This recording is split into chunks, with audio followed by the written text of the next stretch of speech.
எண்ணமெல்லாம் சிறகடிக்கும், எண்களெல்லாம் வழி கொடுக்கும், எந்நாளும் ராஜமுகம், எளியோரின் ஏறுமுகம். எந்த நிலை வந்தாலும் வந்த நிலை மாறாத நமது Rajanilai. Rajanilai TV, channel of astrology.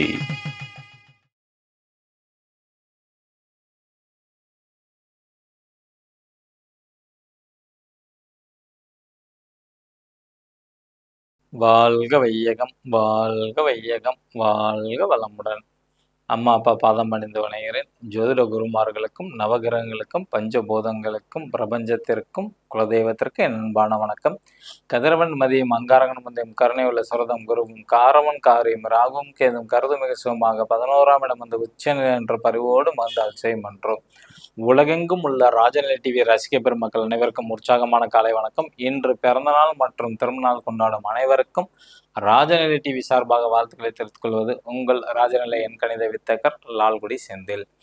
இன்றைய பஞ்சாங்கம் உத்தராயண காலம் விஸ்வாவசு வருடம் பங்குனி மாதம் 14ஆம் தேதி சனிக்கிழமை இன்று 28/3/2026. நல்ல நேரம் காலை 7:30 மணி முதல் 8:30 மணி வரை, மாலை 4:30 மணி முதல் 5:30 மணி வரை. கௌரி நல்ல நேரம் காலை 10:30 மணி முதல் 11:30 மணி வரை, இரவு 9:30 மணி முதல் 10:30 மணி வரை. ராகு காலம் காலை 9 மணி முதல் 10:30 மணி வரை. குளிகை நேரம் காலை 6 மணி முதல் 7:30 மணி வரை. யமகண்டம் மதியம் 1:30 மணி முதல் 3 மணி வரை. இன்று கிழக்கு திசை சூலம். கிழக்கு திசை நோக்கி போறதா இருந்தா கொஞ்சம் தயிர் சாப்பிட்டுட்டு போக வேண்டும். இன்றைய திதி தசமி திதி காலை 11 மணி 13 வரை, பின்பு ஏகாதசி திதி. நட்சத்திரம் பூச நட்சத்திரம் மாலை 4 மணி 46 வரை, பின்பு ஆயுள் நட்சத்திரம். யோகம் சுகர்மம் நாம யோகம். கரணம் கரிசை கரணம் காலை 11 மணி 13 வரை, பின்பு வணிசை கரணம். சந்திராஷ்டமம் மூல நட்சத்திரம் மாலை 4 மணி 46 பின்பு பூராடம். கிரக நிலவரங்கள்: மேச ராசியில் சுக்கிர பகவான், மிதுன ராசியில் குரு பகவான், சிம்ம ராசியில் கேது பகவான், கடக ராசியில் சந்திர பகவான், கும்ப ராசியில் செவ்வாய் பகவான், புதன் பகவான் மற்றும் ராகு பகவான், மீன ராசியில் சூரிய பகவான் மற்றும் சனி பகவான். நம்ம இன்னைக்கு துலா ராசியோட தொடர்ச்சி தான் பார்க்குறோம். பங்குனி மாச பலன்கள்ல வேலை எப்படி இருக்கும், துலா ராசிக்குள்ள பிறந்தவங்களுக்கு வேலை வாய்ப்பு, வேலையில் இருக்கிறவங்களுக்கு எப்படி இருக்கும் பார்த்துக்கிட்டிங்கன்னா 6ஆம் இடம் தான் வேலை. அங்கே சூரியனும் சனி பகவானும் இருக்கிறாங்க. அப்போ அதில் கொஞ்சம் ஒரு சில பேர்த்துக்கு பேர் புகழ் எல்லாம் கிடைக்கிறதுக்கான வாய்ப்புகள் வரும். ஒரு சில பேர்த்துக்கு வந்து பார்த்துக்கிட்டிங்கன்னா சோம்பேறித்தனம் வரும். ஏன்னா சனி பகவான் அங்கே இருக்கிறாங்க.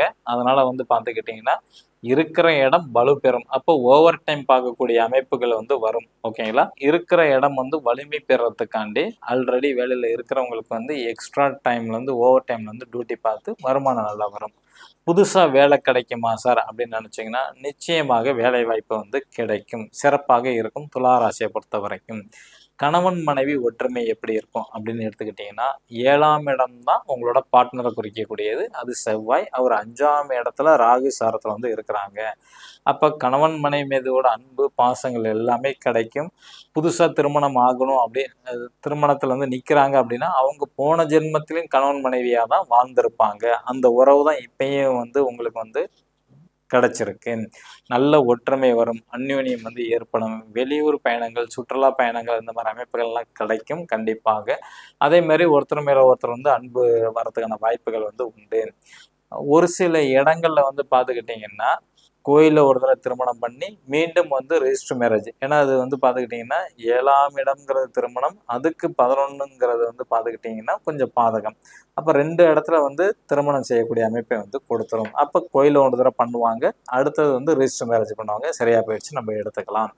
அடுத்தது திருமணம் நடக்குமா சார் அப்படின்னு கேட்டிங்கன்னா நிச்சயமாக காதல் திருமணம் நடக்கும். காதலிச்சவங்க இப்போ திருமணம் பண்ணக்கூடிய யோகம் தான் இந்த அமைப்பு வந்து உண்டு. அதுதான் சொன்னோம், போன ஜென்மத்து யார் கணவன் மனைவி வந்தவங்களோ அவங்க தான் இந்த ஜென்மத்திலையும் வருவாங்க. அதே மாதிரி வந்து பார்த்தீங்கன்னா ஒரு சில பேர்த்துக்கு வந்து பார்த்துக்கிட்டிங்கன்னா நல்ல அமைப்பை வந்து கொடுக்கும் திருமணத்துக்கு பிறகு. அடுத்தது தந்தையை குறிக்கக்கூடியது. துலா ராசியில் பிறந்தவங்களுக்கு தந்தையோட அமைப்பு அப்படின்னு எடுத்திங்கன்னா 9ஆம் இடம் தான் தந்தை. அது மிதுனம், புதன் பகவான் வீடு. அங்கே குரு இருக்கிறாங்க ஒரு வருஷமாக. அந்த அதிபதியான புதன் வந்து பார்த்தீங்கன்னா துலா ராசிக்கு 5ஆம் இடத்துல வந்து பயணம் செய்கிறார். செவ்வாயோட சாரத்தில் வந்து பயணம் செய்கிறார். அப்போ இவங்க தந்தைக்கு வந்து இயல்பாகவே வந்து கொஞ்சம் கோபத்தன்மை வந்து அதிகம் உண்டு இந்த காலகட்டத்தில். அதே மாதிரி அட்வைஸ் அதிகமாக பண்ணுவார்கள். இவங்க தந்தையை பொறுத்த வரைக்கும் வெளியூர் பயணங்கள், ஆன்மீக பயணங்கள் எல்லாம் மேற்கொள்றதுக்கான வாய்ப்புகள் அதிகம் உண்டு. ஓகேங்களா? உடன்பிறப்பு மீது அன்பு எல்லாமே நடக்கும். அடுத்து வந்து பார்த்துக்கிட்டிங்கன்னா 10ஆம் இடம் தான் தொழில் மற்றும் மாமியார். அதாவது சந்திர பகவான் வருவாங்க. 10ஆம் இடம்ங்கிறது கடக வீடு. அவரு 4ஆம் இடத்துல சுயசாரத்துல இருக்கிறாங்க. அப்ப கண்டிப்பாக தொழில்ல நல்ல முன்னேற்றங்கள் உண்டு. அதே மாதிரி உங்களோட மாமியாருக்கு சமுதாய தொடர்பு, சமுதாய பங்கு அந்த மாதிரி அமைப்புகள் ஏற்படும். தொழில் சம்பந்தப்பட்ட விஷயத்துல புதிய நண்பர்கள் வருவார்கள் இந்த காலகட்டத்துல. ஓகேங்களா? தொழில் பொறுத்த வரைக்கும் நல்லா அமோகமாக இருக்கும். அடுத்தது 11ஆம் இடம்ங்கிறது மூத்த உடன்பிறப்பு, சகோதர சகோதரி, மருமகன் மருமகள். அங்க கேது பயணம் செய்யறாங்க. ஆட்டோமேட்டிக்காவே கேது பயணாவே ஒண்ணு ஆன்மீகத்துல அதிக தொடர்பு இருக்கணும், அல்லது கொஞ்சம் விரக்தி மனப்பான்மையில இருக்கிறதுக்கான வாய்ப்புகள் உண்டு. அதன் அதிபதியான சூரியன் பார்த்துக்கிட்டிங்கன்னா 6ஆம் இடத்துல இருக்கு. அப்போ இந்த உறவுக்காரங்களோட அவங்களுக்கு கருத்து வேறுபாடு வரும்.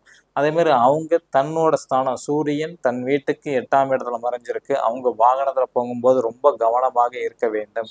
குலதெய்வ வழிபாடு பண்ணாங்கன்னா கொஞ்சம் ஓரளவு சிறப்பாக இருக்கும். மருமகனோ மருமகளோ அல்லது அண்ணன் அக்கா அப்படின்னு எடுத்துக்கணும்.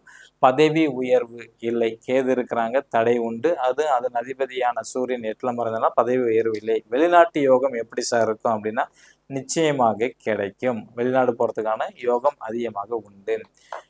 நாளைக்கு நம்ம விருச்சக ராசிக்கு எப்படி இருக்குன்னு பார்ப்போம். பங்குனி மாசத்துக்கு புதுசா பார்க்கக்கூடிய நண்பர்கள் இந்த மாதிரி ஒரு பர்மனன்ட் மார்க்கர் வாங்கிக்கிங்க. உங்களோட ராசிக்கோ அல்லது லக்னமோ சொல்லக்கூடிய எண்ணை மனதார எழுதிட்டு வாங்க. மணிக்கட்டில் நிச்சயமாக 100 நாளுக்குள்ளார வெற்றி வாய்ப்பு கிடைக்கும். என்ன தேவையா இருந்தாலும் பாசிட்டிவா நினைச்சுக்கணும். உங்க குழந்தைகளுக்கு திருமணம் நடக்கணுமா, குழந்தை பாக்கியம் வேணுமா, வெளிநாட்டு யோகம், இது மாதிரி A to Z தேவையா இருந்தாலும் கேட்டு பிரபஞ்சத்தில் கேட்டு நீங்க வெற்றியாளராக மாறிக்கலாம். மேச ராசி அல்லது மேச லக்னத்தில் பிறந்த நபர்கள் இன்று பயன்படுத்த வேண்டிய ராஜநிலையின் லக்கி நம்பர் 04. ரிஷப ராசி அல்லது ரிஷப லக்னத்தில் பிறந்த நபர்கள் இன்று பயன்படுத்த வேண்டிய ராஜநிலையின் லக்கி நம்பர் 32. மிதுன ராசி அல்லது மிதுன லக்னத்தில் பிறந்த நபர்கள் இன்று பயன்படுத்த வேண்டிய ராஜநிலையின் அதிர்ஷ்ட எண் 42. கடகராசி அல்லது கடக லக்னத்தில் பிறந்த நபர்கள் இன்று பயன்படுத்த வேண்டிய ராஜநிலையின் அதிர்ஷ்ட எண் 45. சிம்ம ராசி அல்லது சிம்ம லக்னத்தில் பிறந்த நபர்கள் இன்று பயன்படுத்த வேண்டிய ராஜநிலையின் அதிர்ஷ்ட எண் 72. கன்னி ராசி அல்லது கன்னி லக்னத்தில் பிறந்த நபர்கள் இன்று பயன்படுத்த வேண்டிய ராஜநிலையின் அதிர்ஷ்ட எண் 41. துலா ராசி அல்லது துலா லக்னத்தில் பிறந்த நபர்கள் இன்று பயன்படுத்த வேண்டிய ராஜநிலையின் அதிர்ஷ்ட எண் 88. விருச்சக ராசி அல்லது விருச்சக லக்னத்தில் பிறந்த நபர்கள் இன்று பயன்படுத்த வேண்டிய ராஜநிலையின் அதிர்ஷ்ட எண் 74. தனுசு ராசி அல்லது தனுசு லக்னத்தில் பிறந்த நபர்கள் இன்று பயன்படுத்த வேண்டிய ராஜநிலையின் அதிர்ஷ்ட எண் 99. மகர ராசி அல்லது மகர லக்னத்தில் பிறந்த நபர்கள் இன்று பயன்படுத்த வேண்டிய ராஜநிலையின் அதிர்ஷ்ட எண் 95. கும்ப ராசி அல்லது கும்ப லக்னத்தில் பிறந்த நபர்கள் இன்று பயன்படுத்த வேண்டிய ராஜநிலையின் அதிர்ஷ்ட எண் 06. மீன ராசி அல்லது மீன லக்னத்தில் பிறந்த நபர்கள் இன்று பயன்படுத்த வேண்டிய ராஜநிலையின் அதிர்ஷ்ட எண் 29. இவை அனைத்தும் காமனான பலன்கள் தான். உங்க ஜாதகப்படி உங்களுக்கு அதிர்ஷ்டமான நம்பர் தேவைன்னா கீழே உள்ள வாட்ஸ்அப் நம்பருக்கு தொடர்பு கொள்ளுங்க. கண்டிப்பாக குரு காணிக்கை பெற்றுக்கொண்டு தான் எடுத்தரப்படும். லக்னம் தெரிஞ்சா லக்னத்துக்கு உண்டான நம்பரை எழுதுங்க. லக்னம் தெரியலன்னா ராசிக்கு உண்டான நம்பரை எழுதுங்க. எழுதக்கூடிய நேரம் காலை 6:06, 6:08, 6:22, 6:33, 6:42 அல்லது 6:51. இதை தவற விட்டால் அடுத்தது 8:06, 8:08, 8:22, 8:26, 8:33, 8:42, 8:51 இந்த நேரங்களில் பயன்படுத்தி எழுதுங்க. நிச்சயமாக உங்கள் கோரிக்கை வெற்றி அடையும்.